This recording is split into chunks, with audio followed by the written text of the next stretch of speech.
Good morning students. तो आज हम लोग बात करते हैं दिसंबर 2015 के कॉमर्स यूजीसी नेट पेपर की। ठीक है, तो अभी तक की जिन लोगों ने मेरा चैनल लाइक एंड सब्सक्राइब नहीं किया है तो please do like and subscribe for more informative videos in near by future. So without wasting the further time, we are starting with the very first question. So firstly, we are starting with the environmental. First question है environmental degeneration doesn't consist of. ठीक है, तो environmental degeneration doesn't consist of land degeneration, the soil erosion, ये भी होता है environmental degenerations में। Problem of over grazing and ecological degeneration, ये भी होता है।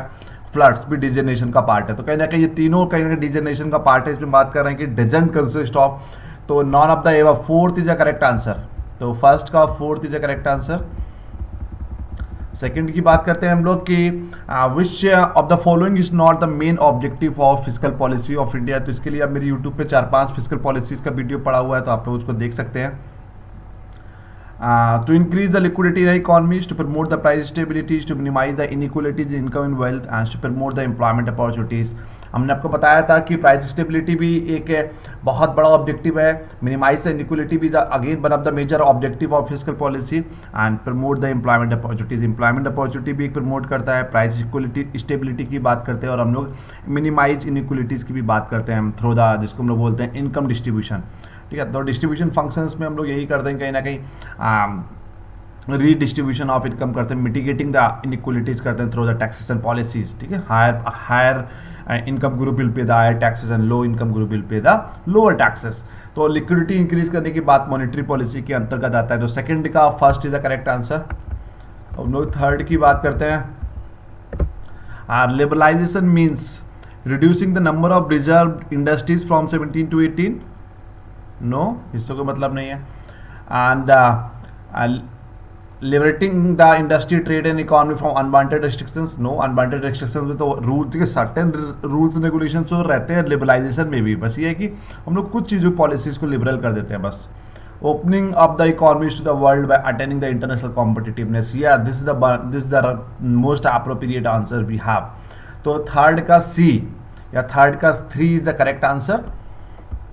हम लोग फोर्थ की बात करते हैं। ठीक है, तो industrialisation of economy is considered synonymous with growth. Yes, true.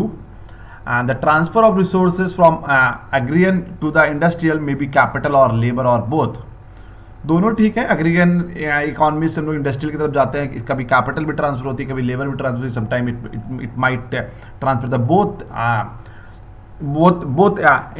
both the things. It can be transfer the capital also, it can transfer the labor. तो A and R both are the true। दोनों statement हमारे true हैं। बस R हमारा A का correct explanation नहीं है, इसलिए फोर्थ का हमारा second will be the correct answer. चौथे का दूसरा हमारा करेक्ट आंसर होगा। अब हम लोग बात करते हैं फिफ्थ का कि globalisation is term used to describe the process of removal of restrictions in which one of the following. ठीक है, तो globalisation is just term. Globalisation क्या होता है? Integration of the economy. जब पूरी दुनिया को एक साथ जोड़ते हैं कि whole world will come under the single umbrella, that is called globalisation. तो ग्लोबलाइजेशन में लोग रेस्ट्रिक्शन को हटा देते हैं। तो which one of the following? Yes, foreign trade को प्रमोट भी करते हैं हम लोग, इन्वेस्टमेंट को भी प्रमोट करते हैं। तो फिफ्थ का 3 is the correct answer, 1 and 2। ठीक है, हम लोग 6 की तरफ जाएंगे। तो 6 का पहले बात करते हैं हम लोग यहाँ। Interest on loan taken for the purchase of fix asset is capital expenditure. हम लोग को पता है ना कि हम लोग कोई इंटरेस्ट ऑन लोन, जो हम लोगों ने कोई फिक्स एसेट खरीदी है उस पर कोई अगर ब्याज देते हैं, इंटरेस्ट देते हैं, वो हमारे कैपिटल एक्सपेंडिचर के अंतर्गत आता है। ये क्वेश्चन कई बार यूजीसी नेट के पेपर में पूछा जा चुका है, पुराने पेपर में भी, और हमने भी डिस्कस किया है। तो 6 का second will be the correct answer. अब हम लोग 7th की बात करते हैं कि dual aspect concept resulting in the following accounting equations. So dual aspect मतलब कि every entry will be impact on the dual side. So dual aspect concept हमारा resulting in the following accounting equation, इसमें क्या इसका होगा हमारा capital plus liability is equal to assets. Capital plus liability एक side में आएगा इक्वल टू द एसेट। तो 7th का 3 will be the correct answer. हम लोग 8th की बात करते हैं कि 8th का दोनों को हमको मैच ऑफ द फॉलोइंग्स का करना है इसमें कि अकाउंटिंग के कॉन्सेप्ट है materiality concept, going concern concept, historical cost concept and the consistency concept. ठीक है। तो पहले हम लोग देखते हैं कि मेटेलिटी कॉन्सेप्ट हमारे क्या होता है, it's related to the item, importancy of items और इवेंट। मेटेलिटी में हम लोग हर चीज़ को मेटेलिटी में करेंगे हम लोग कभी उसका ठीक है। तो हर चीज़ को we have to be given certain importance, तो relate to the importancy of an items और इवेंट, ठीक है। मेटेलिस्टिक थिंग्स में हम लोग लेंगे, ठीक है। तो ए का fourth will be the correct. And going concern method is all about कि कंपनी चलती रहेगी, मालिक चाहेगा, मालिक आएगा, एम्प्लॉय जाएंगे, एम्प्लॉय आएंगे, but company the term company या the term business will be the ongoing process. The same accounting method use by the firm from one period to the another, continue चलता रहेगा। तो बी का 1 होगा, ठीक है। क्लियर? नो कल एक मिनट। गोइंग कंसर्न इज होगा inappropriate assumption of form being bank corrupts, ठीक है। तो बी का 2 होगा।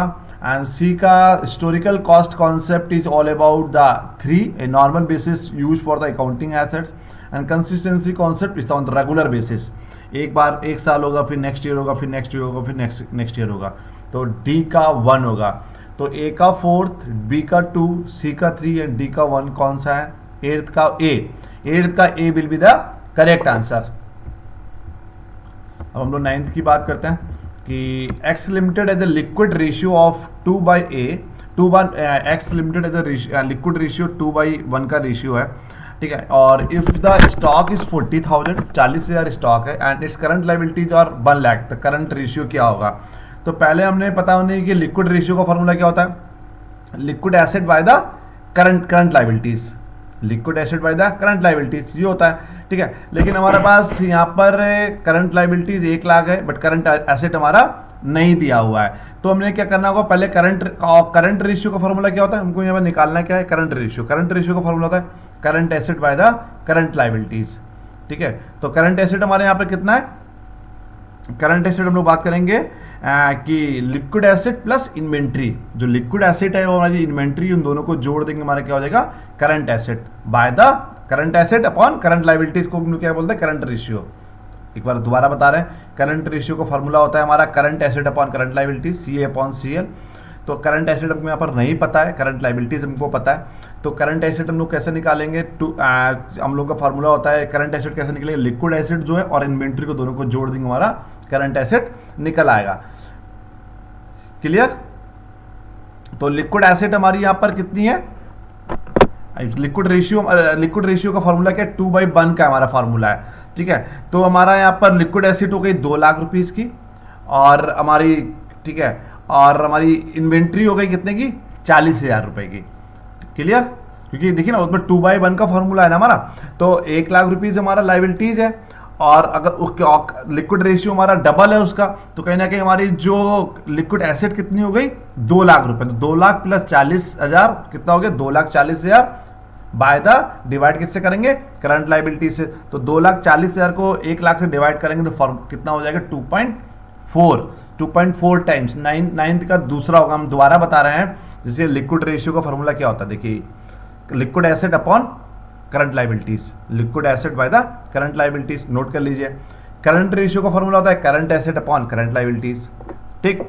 यहाँ पर हमारे पास करंट एसेट नहीं दिया हुआ है, करंट लाइबिलिटीज दिया हुआ है, तो करंट एसेट कैसे निकालेंगे, लिक्विड एसेट प्लस इन्वेंट्री, ठीक है। तो लिक्विड एसेट हमारे पास नहीं है, बट लिक्विड रेशियो का फॉर्मूला दिया है 2/1, मतलब कि लिक्विड एसेट हमारी 2 है, 2/1 का मतलब क्या है, लिक्विड एसेट हमारी 2 है और लिक्विड लाइबिलिटीज हमारी कितनी है, 1 lakh.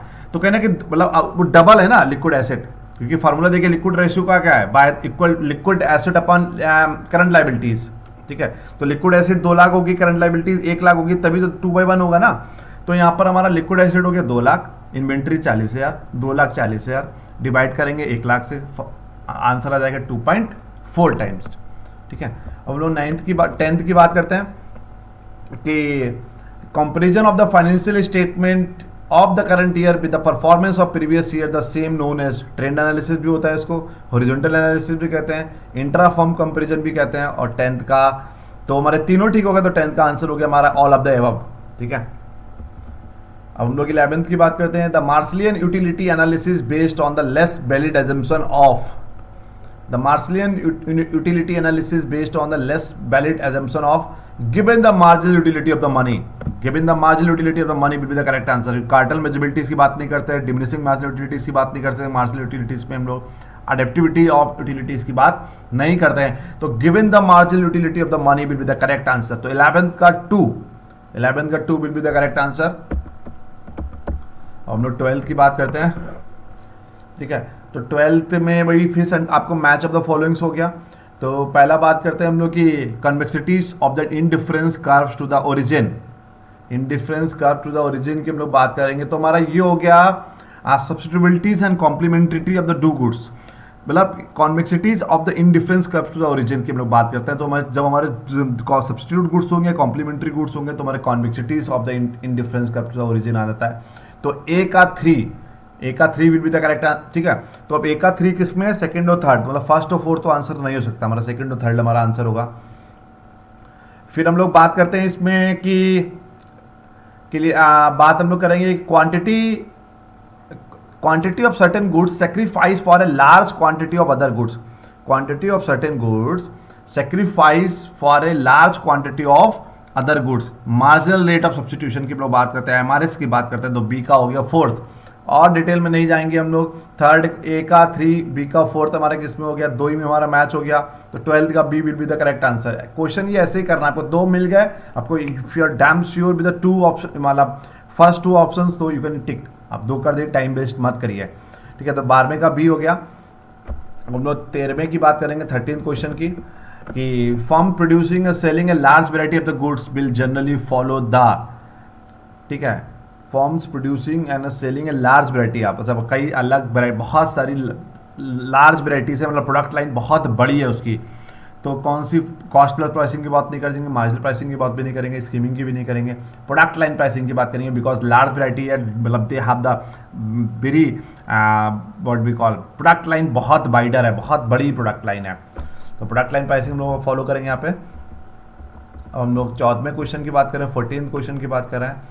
All firm under the perfect competition in the long run only earn the normal profit. Yes, all firm under the perfect competition in the long run earn only the normal profit. Yes, normal profit हम लोग earn करते हैं in a perfect competition in the long run. A is true. And फिर हम लोग बात करते हैं कि all firms under the perfect competition in the long run operate at the minimum average cost. Yes, minimum average cost होती है in the long run में, क्योंकि आपके perfect competition में आपके जो बेसिक फिक्स एक्सपेंस होते हैं वो निकल जाते हैं. तो लॉन्ग रन में आपकी एवरेज कॉस्ट की तरफ हम लोग चले जाते हैं. तो both A and R both are the correct. कौन सा आंसर है? 14th का 1 will be the correct answer. हम लोग 15th की बात करते हैं. 15th में मैच ऑफ द फॉलोइंग्स है. फिर again substitute goods, complementary goods, Giffen goods, high income group consumption goods की हम लोग बात करेंगे. ठीक है, तो 15वें का हम लोग पहले बात करेंगे सब्स्टिट्यूट गुड्स की. तो सब्स्टिट्यूट गुड्स हमारा क्या हो गया? ठीक है, पॉजिटिव क्रॉस इलास्टिसिटी होगा. ठीक है, तो सब्स्टिट्यूट गुड्स में होगा पॉजिटिव क्रॉस इलास्टिसिटी होगा हमारा. तो हमारा 1 और 2 इज द करेक्ट आंसर. 1 और 2 बचा, 3rd और 4th ऑप्शन निकल गया हमारा. Complementary goods is all about the negative. जब कॉम्प्लीमेंट्री गुड्स होते हैं तो हमारी क्रॉस इलास्टिसिटी निगेटिव होती है. याद रखिए कि सब्स्टिट्यूट के केस में पॉजिटिव होते हैं, आपको पढ़ाया भी गया था ये, और कॉम्प्लीमेंट्री गुड्स के केस में निगेटिव होती है. तो ए का 3 एंड पॉजिटिव क्रॉस इलास्टिसिटी की बात कर रहे हैं, प्राइस इलास्टिसिटी की बात नहीं कर रहे हैं. सब्स्टिट्यूट गुड्स में आएगा positive cross elasticity, complementary goods में हमारा आएगा निगेटिव क्रॉस इलास्टिसिटी. तो ए का 3rd, बी का 1, ये कौन सा है? 2. सेकंड वाला इसमें आंसर ठीक होगा. और देख लेते हैं हम लोग. Giffen goods is all about, हम लोगों को पता है पॉजिटिव प्राइस इलास्टिसिटी होता है इसमें. और high income group consumption goods is all about the low price elasticity, कोई फर्क नहीं पड़ता. तो 15वें का second will be the correct answer. ठीक है, हम लोग 16वें की बात करते हैं. विच one of the following is not method of studying the association of the attributes. Which one of the following is not method of studying the association of attributes. अच्छा, attributes का associations की studies कौन सा method नहीं करता है? बहुत simple है, concurrent division methods. आप इसको बारे में पढ़ सकते हैं, नहीं है तो आप मुझसे पूछ लीजिएगा, हम लोग ये इस पर एक वीडियो बनाकर डाल सकते हैं. तो concurrent division method is the correct answer. वो इसमें association of attributes की study नहीं करते हैं. तो 16 का 1 will be the correct answer. ठीक है। अब हम लोग बात करते हैं कि identify which of the following steps would be included in the hypothesis testing. ठीक है, तो पहले हो गया state the null and alternate hypothesis, सबसे पहले तो यही करते हैं हम लोग। उसके बाद सेट द सिग्निफिकेंस लेवल, आपको लेवल ऑफ सिग्निफिकेंस चेक करना पड़ेगा, वो सेट करना पड़ेगा, 0.05 रखना है, 0.025 रखना है, 0.005 रखना है। ठीक है, उसके बाद एलिमिनेट ऑल आउटलायर्स, इससे मतलब नहीं है। उसके बाद obtain the probabilities value using the computer program such as SPSS। ठीक है, आप किसी से भी निकाल सकते हैं, SPSS हो गया, R हो गया, हमारा अमाउंस हो गया, तो D हो गया, फिर E compare the probabilities values to the significance level and make the statistical decision. तो ABD is the correct answer. 17th का 3 इज द करेक्ट आंसर। अब हम लोग बात करते हैं 18th का। ठीक है, तो 18th का select the method of finding out the correlation. तो कोरिलेशन के कौन कौन से मैथड्स हैं हमारे। ठीक है, तो कार्ल पियर्सन होता है, हमको पता है, स्पीयर्समैन भी होता है हमारा, यूल मैथड नहीं होता, कोफिशिएंट ऑफ कंटीजेंसी भी नहीं होता है, कॉन्करेंट डिवीजन मैथड भी हमारा कोरिलेशन के अंतर्गत आता है। तो ए और ABE कौन सा ऑप्शन हो गया। 18th का 3, अगेन 18th का 3 will be the correct answer. हम लोग 19th की बात करते हैं। Set of data can be distinguished from other set of data by means of central value, dispersion, skewnesses and kurtosis. ठीक है, तो बहुत सिंपल है कि set of data can be distinguished from the other set of data by means of central values, dispersion, skewnesses and kurtosis. तो 19th का 3rd will be the correct answer. अब हम लोग 20वें का बात करेंगे। ठीक है, तो 20वें में the advent of the computers in research had led to limitations of options in analysis, no. Tremendous output of flexibilities with a marginal increase in cost, somehow ये ठीक है। Myopia exposure of statistical, no. None of the above, no। तो कुछ हद तक की tremendous बहुत ज़्यादा ठीक नहीं, लेकिन कहीं ना कहीं tremendous amount of flexibilities with a marginal increase in the cost। ठीक है, तो 20वें का 2nd will be the correct answer। ठीक है, अब हम लोग बात करते हैं 21वें क्वेश्चन की कि who among the following is not relating to the planning functions given by the Taylor. Inspector, simple, बहुत सिंपल है। रूटीन क्लर्क की बात भी किया है, टाइम एंड कॉस्ट क्लर्क की बात भी किया है, और डिसिप्लिनरियर की भी बात किया है। तो inspector is the correct answer. 21वें का 3rd will be the correct answer. अब 22वें की बात करेंगे हम लोग। ठीक है, तो 22वें का बात करेंगे हम लोग। तो 22वें का हो गया 22वें का फिर क्वेश्चन हमारा मैच ऑफ द फॉलोइंग्स का है। तो मैच ऑफ द फॉलोइंग्स में functions of the executives is all about the, अच्छा किसने दिया है, on the economy of the machinery and manufacturing the effective. चारों तो पता भी नहीं है। चेस्टर बर्नार्ड का नाम सुना है हमने, ड्रेकर का नाम सुना है, हेनरी फ्यूल, चार्ल्स वेबर सब हो गया, चारों कॉमन ही है। ठीक है, तो फंक्शंस ऑफ एग्जीक्यूटिव हम लोग को पता है, चेस्टर बर्नार्ड ने दिया। ठीक है, तो क्लियर। तो A का 3 हो गया, तो A का 3 किसका, 2nd और 4th, दो ही ऑप्शन बचे हमारे। And on the economy of machinery and manufactures has given by the Charles Webers. Economy of the machine manufacturing की बात करेंगे, चार्ल्स वेबर्स ने दिया। ठीक है, और effective executive is all about the Peter Drucker and general and industrial administration is all about the Henry fuels. तो 3rd 1 4th 2nd है ना, यही हो ना। 3rd है पहले का, फिर 1 हुआ, फिर 4th हुआ, फिर 2nd हुआ। तो ऐसा कौन सा ऑप्शन है। 22वें का दूसरा, 22वें का 2nd will be the correct answer. हम लोग 23वें की बात करते हैं। The classical organisation theory trades close system की बात करते हैं। तो क्लासिकल ऑर्गेनाइजेशन थ्योरी हमने बताया भी आपको कि classical organisation theory is all about the close system. तो 23वें का बहुत डिटेल में नहीं जाना। 23वें का 2nd close system is the correct answer. 24वें का बात करेंगे, which of the following is systematic interactive forecasting method this replies on a panel of expert. Delphi technique हम लोग ये HR प्लानिंग में भी पढ़ाते हैं आपको, प्रोडक्शन मैनेजमेंट में भी पढ़ाते हैं। जब कोई एक्सपर्ट और सेल्स फोरकास्टिंग की टेक्निक्स में भी हम लोग आपको ये पढ़ाया जाता है। जब एक एक्सपर्ट, एक पैनल ऑफ, जब एक्सपर्ट सर्टेन पर्सन होते हैं जो जिनके पास they are having certain expertise in their field, तो हम लोग पैनल को फिक्स करके कोई फोरकास्टिंग टेक्निक्स की हम लोग बात करते हैं। तो डेल्फी टेक्निक, क्विंग थ्योरी को हमको पता है क्या होता है। क्विंग थ्योरी के ऑल अबाउट हम लोग जो ऑपरेशन रिसर्च में पढ़ते हैं, तो हम लोग वेटिंग टाइम कम करने की बात करते हैं। गेम थ्योरी में 1 पे 2 प्लेयर होता है, तो उस पर बात करते हैं कि एक की गेम थ्योरी में होता नहीं कि आपके पास 2x2 की मैट्रिक है, जीरो सम गेम की बात करते हैं इसमें, तो पे ऑफ मैट्रिक भी नहीं। तो Delphi technique is only the forecasting techniques here. तो 24वें का चौथा इज द करेक्ट आंसर। अब हम लोग बात करते हैं कि 25वें में according to the Hersey and Blanchard. ठीक है, तो हर्षे एंड ब्लेंचर्ड ने किस चीज़ की बात किया है ना, situational approach to the leadership की, ठीक है। तो इसमें एक मिनट लगेगा। According to Hersey and Blanchard, situational approach to the leadership, the participating style of leadership has, ठीक है। तो इसमें low task and high relationship, task की low task like task oriented और रिलेशनशिप ओरिएंटेड की बात किया था, ठीक है। तो पार्टिसिपेटिंग स्टाइल में बात की थी, टास्क ओरिएंटेड में कम बात किया था, हाई रिलेशनशिप ओरिएंटेशन में ज़्यादा फोकस किया था। तो 25वें का third will be the correct answer. अब हम लोग 26वें का बात करते हैं।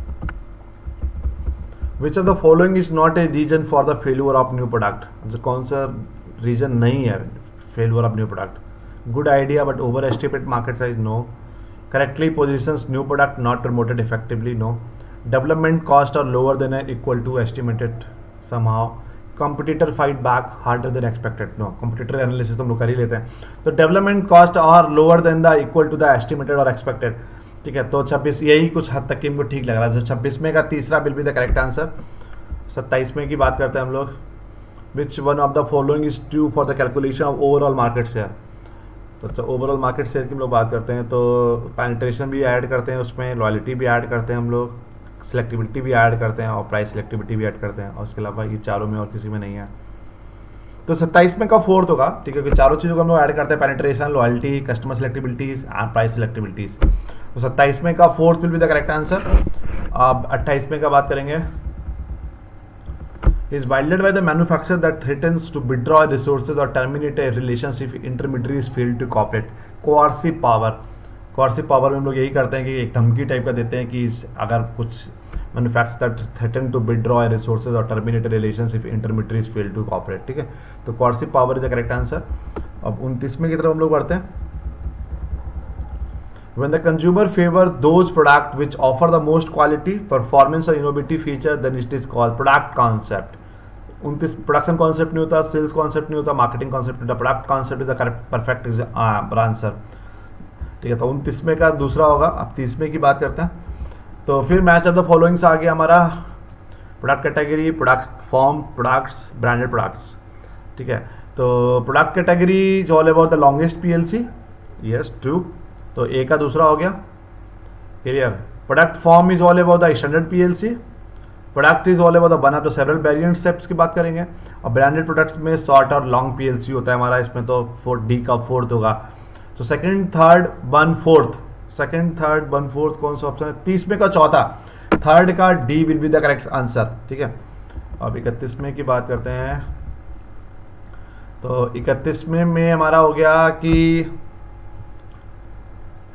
Term capital structure implies share capital reserve for long term debts, share capital for long term, long and short term, no. Share capital for long term debts, equity and preference share, no. Share capital plus reserve plus long term डेप्ट की बात करते हैं। तो 31वें का one will be the correct answer, okay. 31वें का one will be the correct answer, clear. फिर हम लोग बात करते हैं 32वें का। 32वें क्वेश्चन की हम लोग बात बढ़ते हैं। तो 32वें क्वेश्चन में हमारा हो गया कि कंपनी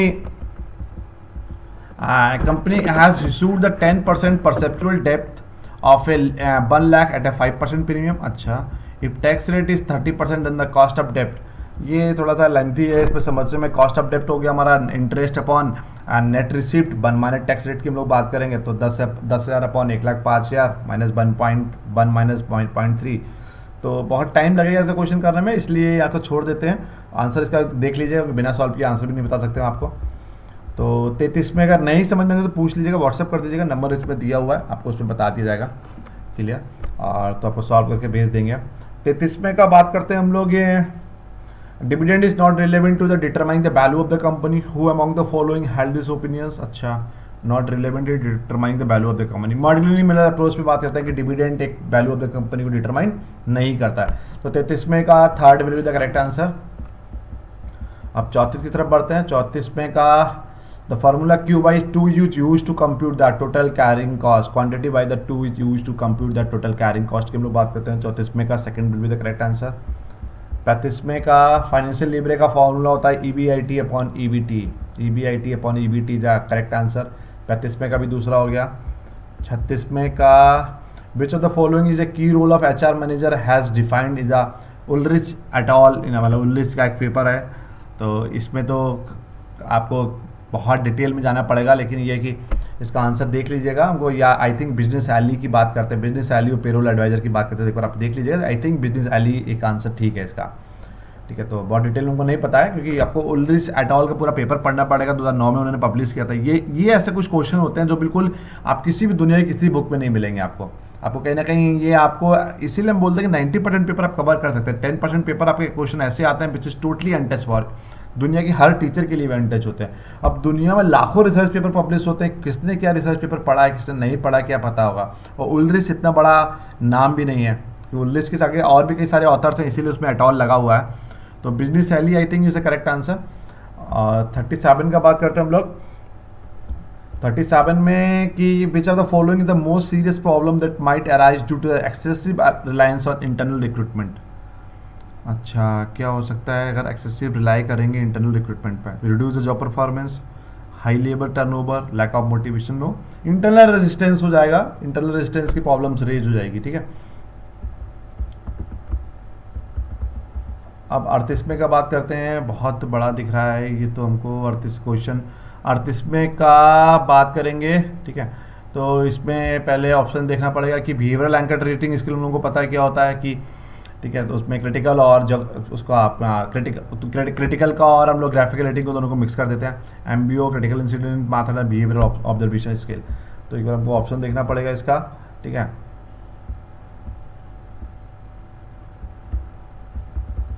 तो इसमें बिहेवियरल एंकर रेटिंग स्केल में आएगा evaluator keeps a long of critical incident, no. Evaluator indicate on scale how often the appraise was actually, no. Evaluator rates on the scale describe in the form of critical incidents, yes. तो ये ए का 3 हो गया, ए का 3 वाला कोई option है? एक ही है, थर्ड ही है, तो थर्ड ही आंसर हो जाएगा इसका। ठीक है, वो आप और देख लीजिएगा, उसके अलावा और भी देख लीजिए कि आपका फोर्थ है, बी का फोर्थ है। एमबीओ सबको पता है, systematic and organize approach that allow management to focus on achieving goal, वो हो गया हमारा। ठीक है, और सी का 1 हो गया, क्रिटिकल इंसिडेंट मैथड, कि आपको कोई क्रिटिकल इंसिडेंट हो जाता है एक ऑर्गेनाइजेशन में, उस समय कोई एम्प्लॉयज कैसे रिस्पॉन्ड करता है, कैसे रिएक्ट करता है, उसके लिए हम लोग क्रिटिकल इंसिडेंट मैथड फॉलो करते हैं। अब बचा हुआ हमारा बिहेवियरल, तो 38वें का C will be the correct answer. अब 39 की तरफ बढ़ते हैं हम लोग। The internal factors affecting the wage mix include relative worth of the job, yes. Area wage rate, no. Employees ability to pay, yes. Manpower market condition, no. तो A and C is the correct. Internal factors affecting the wage mix में 2 factor हमारे effect करते हैं, तो A and C वाला कौन सा है? तो 39वें का दूसरा, 39वें का second will be the correct answer. अब 40वें की तरफ जाते हैं हम लोग। वही 40वें में हमारा हो गया। 40वें की बात करेंगे हम लोग, Giri approach, industrial sociology approach, Gandhian approach and human relation approach की हम लोग बात करेंगे। ठीक है, तो 40वें का हम लोग बात करेंगे क्वेश्चंस का पहले कि गिरी अप्रोच होता है utility of the non violence, no. Non violence Gandhian पे आएगा, पता ही हम लोग को। Organisation are made up the peoples and success management lies, no. voluntary negotiations between, yes, voluntary negotiations between the employers and employees are a means of settling the disputes. ठीक है, तो whenever they feel any dispute they always try to some certain voluntary negotiations between the employers and employees. तो ए का 3 is correct, sure है। और इसके बाद industrial psychology is all about the investigating the underlying trends and the pattern in the causes, so second का 4th हो जाएगा हमारा। ठीक है, और इसमें हमारा गांधीन अप्रोच हमारा 1 हो गया, नॉन वायलेंस की बात करते हैं। और HR हमारा हो गया, HR is all about the 2। ठीक है, तो हमारा 3rd 4th 1 2, 3rd 4th 1 2 कौन सा है? 40वें का दूसरा, 40वें का second is the correct answer. अब हम लोग 41वें की तरफ जाते हैं। 41वें की तरफ जाएंगे, तो 41वें में हो गया हमारा taking of deposits and granting of loans, single out banks, yes, true. Banks act as the intermediaries when they mobilize saving from surplus units to shortage unit in order to finance productive activities. Yes, ठीक है दोनों, और यही बात पहले वाले में ascertain में बोला भी गया है। तो A is correct and R is the correct explanation of A। ठीक है, तो 41वें का 1 इज द करेक्ट आंसर। 42वें की बात करते हैं। Scheming is in banking e-banking refers to scheming identify fraudsters copying the vital information from credit cards, multiple transaction by one credit card, conversion of debit card into the credit card, none of the above. ठीक है, तो इसमें होता है जब identifying the fraud होते हैं, copying the vital information from the credit card, जो क्रेडिट कार्ड से वाइटल इन्फॉर्मेशन को निकाल लेते हैं, आइडेंटिफाई कर लेते हैं, उसी को हम लोग स्कीमिंग बोलते हैं। वो वाला स्कीमिंग नहीं है मार्केटिंग वाला कि keeping the high prices at the early stage of PLC then gradually decrease, ये ई बैंकिंग से रिलेटेड है। तो 42वें का A will be the correct answer. 43वें की बात करते हैं। फिर इसमें 43वें में underwriting, transfer of fund, overdraft and recurring deposits की हम लोग बात करेंगे। तो underwriting is all about the utility function, true. Transfer of fund is all about the agency function. Overdraft is all about the granting the advances. Recurring deposit is all about the primary functions. तो हमारा हो गया इसमें 43वें में third, fourth, second, to, क्यों underline का utility हो गया थर्ड, ट्रांसफर ऑफ फंड का फोर्थ हो गया एजेंसी, ओवरड्राफ्ट का हो गया granting advances, recurring the deposits का हो गया प्राइमरी फंक्शंस, डी का 1। तो थर्ड, फोर्थ, सेकंड, 1। ठीक है, थर्ड, फोर्थ, सेकंड, 1 हमारा कौन सा है? तीसरा। 43वें का तीसरा, 43 का third is the correct answer. 44, which among the following is not A subsidiary of reserve bank of India? Which among the following is not subsidiary of Reserve Bank of India? Deposit Insurance and Credit Guarantee Corporation of India, no, गलत। भारतीय reserve bank note मुद्रण private limited, subsidiary तो ये भी नहीं है। तो A and B दोनों, नाइदर ए और बी। 44वें का डी, ठीक है, दोनों सब्सिडी नहीं है। 45वें की तरफ चलते हैं। Which among the following is not associated with an award? NIEF, IB, bird, RIDF, SPS, कोई भी नहीं है, सब चारों गलत है। 45वें का भी डी। 46वें की तरफ जाते हैं कि companies with low cash reserve normally prefer the licensing mode rather than the FDI। Yes, licensing में कम से कम एटलीस्ट आप लाइसेंस ले लिया, आप उसका ब्रांड नेम यूज़ करेंगे, आपको R&D में पैसा खत्म नहीं करना पड़ता है, बिल्कुल ठीक है। Cash rich forms normally prefer the FDI। ठीक है, दोनों आपस में अपने कॉन्ट्रडिक्टरी हैं, लेकिन दोनों बात ठीक कर रहे हैं, क्योंकि उसमें लो इनकम वाली लाइसेंस की तरफ जाती है, हाई इनकम वाले FDI की तरफ जाते हैं। तो बोथ बने, 2 आर द करेक्ट। 46वें का 1 will be the correct answer.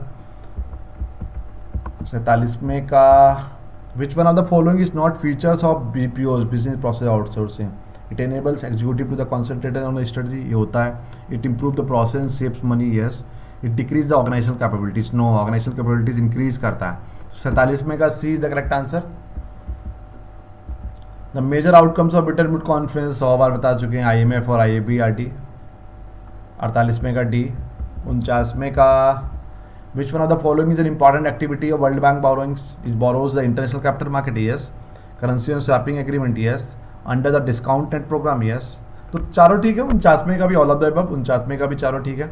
50वें की हम लोग बात करते हैं, तो 50वें में बात करते हैं कि which one of the following statement is false? IFC 1956 में बना, सही है। IFC encourage the growth and development of public sector enterprise, no, ये मल्टीनेशनल कॉर्पोरेशंस के लिए। तो 50वें का B is the correct answer. तो पूरा पेपर डिस्कस कर लिए। तो अगर आप लोगों को कोई डाउट है तो प्लीज़ पूछ लीजिएगा। वो एक क्वेश्चन जो न्यूमेरिकल वाला है, अगर आपको समझ में नहीं आता तो आप पूछ लीजिएगा, मैं आपको सॉल्व करके भेज दूंगा व्हाट्सअप के थ्रू। तो thank you so much for joining. If anybody is having any doubt तो you can ask through the WhatsApp. Thank you so much.